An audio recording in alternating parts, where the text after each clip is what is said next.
The South Wales town of Porthcawl is sandwiched between Cardiff and Swansea, and it's a busy seaport and a popular resort in summertime. It's also the venue for the Tuska Triathlon, an event like any coastal pursuit which can be subject to some extremes of weather. And the forecast for 2018 is wind and waves, lots of both, an added challenge and certainly a factor that could make this event the toughest race so far in this year's Welsh Triathlon Super Series. Competitors like Carol Bridge, who's here to defend her title, are in for a tough day. This year's series started not too far away with the Llanelli Sprint. Perfect conditions giving a gentle introduction to the series. The disc wheels were out. In Pembrokeshire, the sea swim and coastal path run over twice the distance forced competitors to dig deep into their reserves and demonstrate their trail running skills.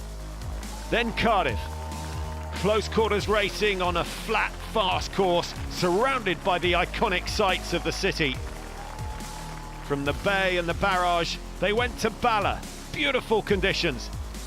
The heat, more of a problem perhaps than the distance. 4 down, 2 to go. And it's on now to Tuska. The event itself is named after the legendary Tuska Rock in the Irish Sea. And there's no doubt that the sea state will play a significant role in the race, and it won't suit those who seldom venture beyond their 25-metre pool. The local club is Pencoed, and they organise the event, and they've got together for a pre-race training session, joined by one Helen Jenkins, who comes from not so far away in Bridgend. And along with her husband Mark, she is testament to the success of Welsh triathlon over the years. Helen is one of the best of all time. She was world champion in 2008 and 2011, but she still appreciates where it all starts, the grassroots.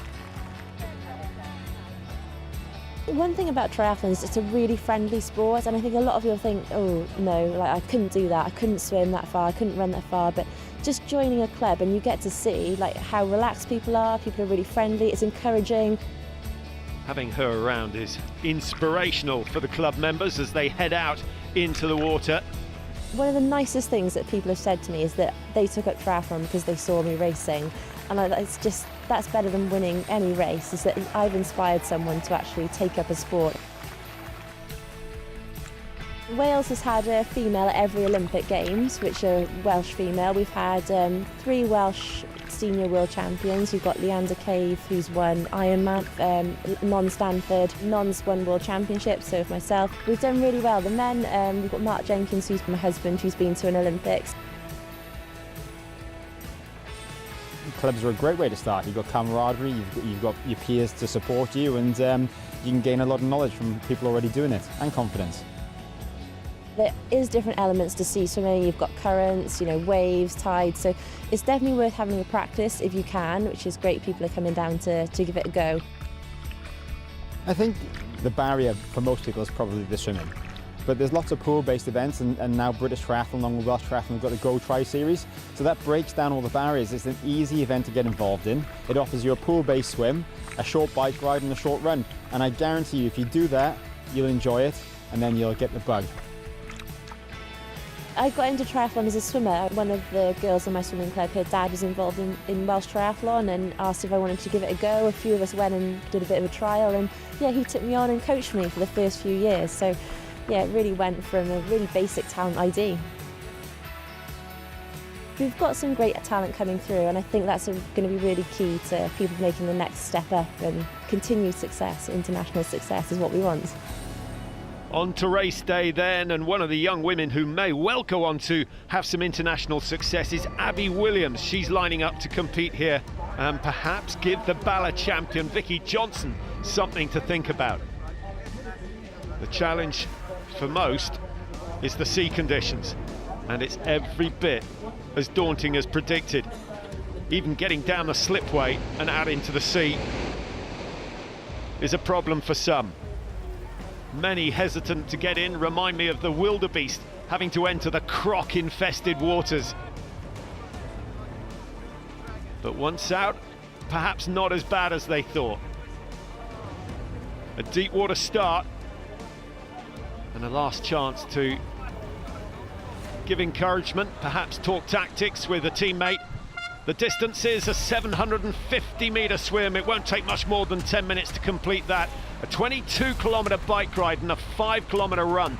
Those extra 2 kilometres on the bike giving the cyclist just a little bit of an advantage. And the man from Guernsey, Josh Lewis, taking an early lead. Choppier it is in the water, the better it is potentially for the better swimmers. So drafting is not going to be as big of an advantage in choppier water. So potentially, from my perspective, if I'm near the front, then hopefully people won't be able to draft on the feet so much. And just as Lewis suggested, the leaders getting a little bit further ahead than they would otherwise. MATCHETT is out there, Kieran John, Lewis John also with a decent position in the early stages. Alex MATCHETT is unbeaten in the series so far, and the sprint distance suits him. It could make a big difference, yeah, potentially as a sprint distance as well, so you don't have to think so much about conserving energy, so there's a real opportunity to take it out from the start and push the pace.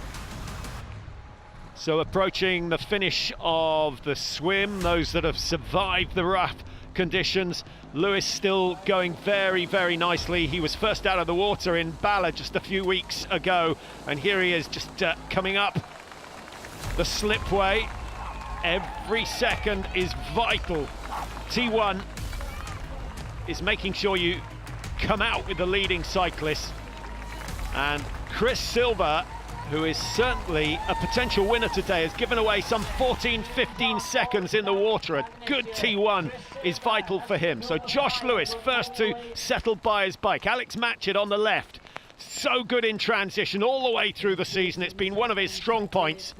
So Josh Lewis is first away. We've got Lewis John in second place, Alex MATCHETT third, Kieran John in fourth.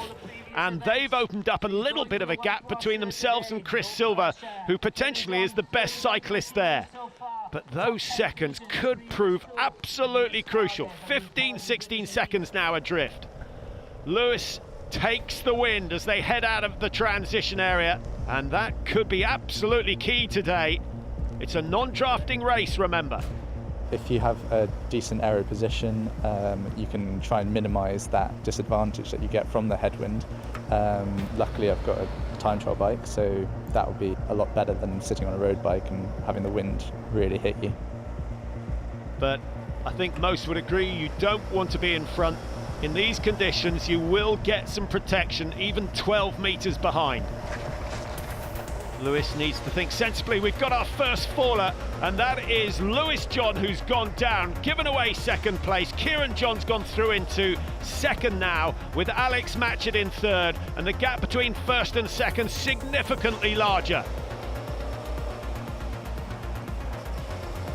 Good position for Kieran John.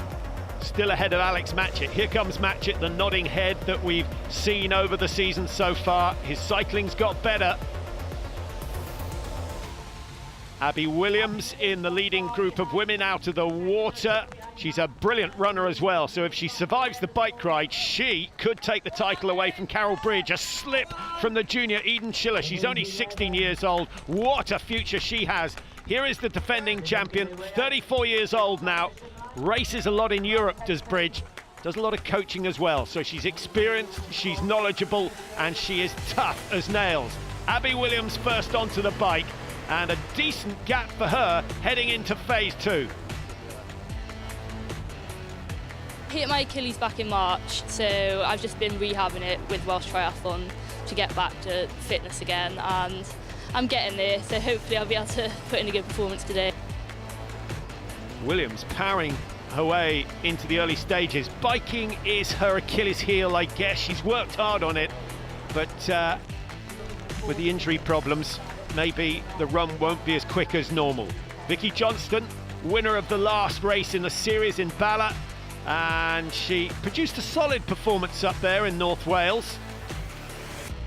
Needs to be in contention at T2. Here comes Alex MATCHETT, about to go past Kieran John, and he'll put in a little burst just to try and put 20 metres or so between them. Fourth place, Chris Silver, trying to make up for the time lost in the early stages. Goes past John, into third. I'm feeling probably the best I have all season, actually. Just, having quite a few races under my belt, I kind of seem to improve in race on race. So, yeah, I'm still feeling good and still motivated. We often see Silva push hard in the early stages, and he's right onto the back wheel of Alex MATCHETT now. Josh Lewis still the leader. Lewis knows he needs an advantage for the run because he's not as quick as Silva, he's not as quick as MATCHETT. Now, Silva, we've seen him push too hard on the first half of the bike ride, particularly on the longer races. He's now got Lewis in his sights, and with the speed differential, it's not going to be long before the lead changes yet again here in the Tuska Triathlon. Through he goes. He's got to keep this pace going. I think a 15-second lead for Silva over MATCHETT may be enough going into the run. He gave away 15 in T1. He certainly can't afford to do that in T2. Here's MATCHETT, qualified as a doctor this year. It's been a busy season for him. Phenomenal effort to be at this level of triathlon as well. What are his tactics today? Sprint distance, that's the beauty of it. You don't have to think so tactically so much. It's just from the gun. But I certainly like to make the bike exciting and push the pace where I can and see if I can break up the field a bit. Chris Silva still leading, but he's not opened up a significant gap yet. He certainly seems to be having a few mechanical issues. That would be bad luck.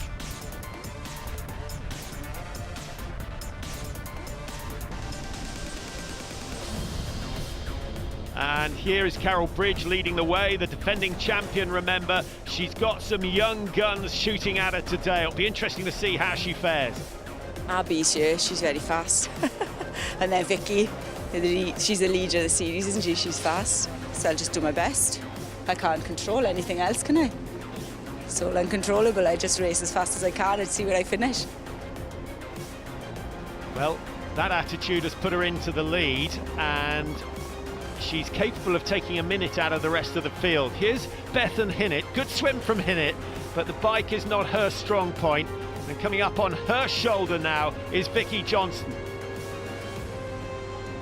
And into second place. I'm hoping that the bike will really play into my hands. I've not done as much bike training as I have in the past, but it is generally one of my strengths, and I think the course is fairly undulating, which usually plays into my hands as well, so yeah, just have to see. Abby Williams, who swam well. She was certainly slow in the early stages of the bike ride. She's given away a minute and a half to the race leader, but she's trying to make up for it now. Abby Williams, the young star, brilliant runner, provided that Achilles holds out. Here's the leader in the men's race, Chris Silva, needing 15-20 seconds over MATCHETT going into T2. He's not going to have it at this rate because it's MATCHETT's turn to take the lead. Great tactics on the bike from MATCHETT all the way through the season. He's actually come into T2 second on every occasion and gone out first. He is brilliant in transition. Like most doctors, he can do things incredibly fast with no sign of panic. Josh Lewis still hoping that it might be his day. Push hard into the wind and try as hard as I can on the bike because I know the boys are really strong on the bike, so it's going to be a case of trying to either stay with them or keep them off my tail. Well, what a game of cat and mouse we have going here in the Tuska Triathlon. It's turning into a mind game. MATCHETT still favourite at this stage. Silva starting to believe that it could be his turn after being beaten on every occasion so far this year. And Lewis, well, we'll see what he's got for the final stages. T2 could decide this one.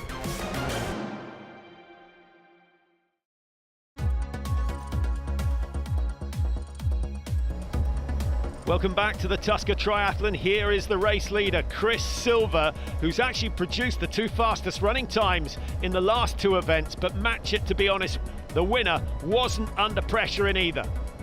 I think it would be quite tight if it came down to a running race, but probably need to put maybe, say, 15-20 seconds into him on the bike, just to have a bit of a gap and a bit of a cushion coming onto the run. So obviously, yeah, he is a strong runner. And as they approach T2, MATCHETT is well aware of what his strengths are, and he's well aware of the importance of the transition. It's absolutely astonishing what he's achieved this year. The rest of the field could learn from his efficiency.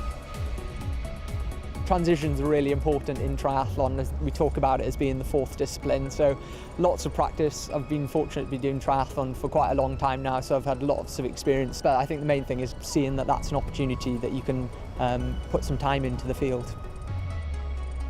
And it takes a lot of effort to gain 10 seconds back on the run, so you might as well get it going through transition. Just a few hundred meters to go. Silva loosens the buckles on his shoe for a quick exit. MATCHETT keeps the pressure on, and he gets a valuable 5 meters clear. Josh Lewis of Guernsey actually lives in Cardiff now, but he's put up a good show today. I think he'll be delighted that he's coming into the second transition with the two favourites.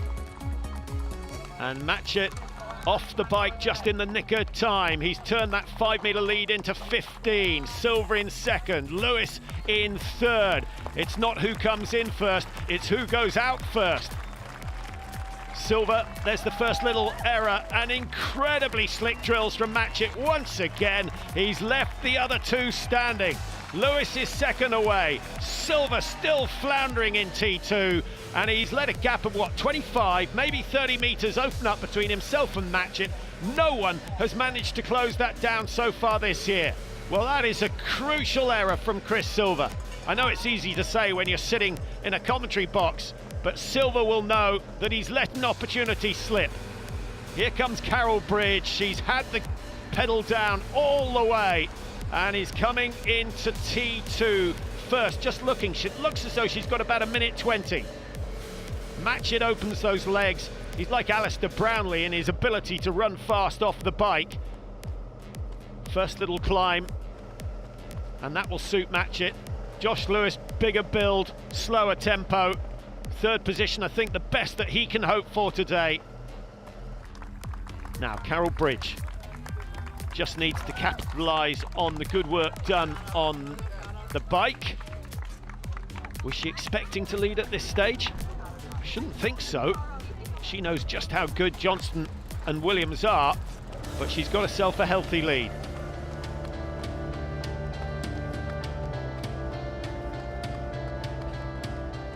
Settled breathing, round the turn, the second half of the race, back into the wind, back into the rain. It won't be easy.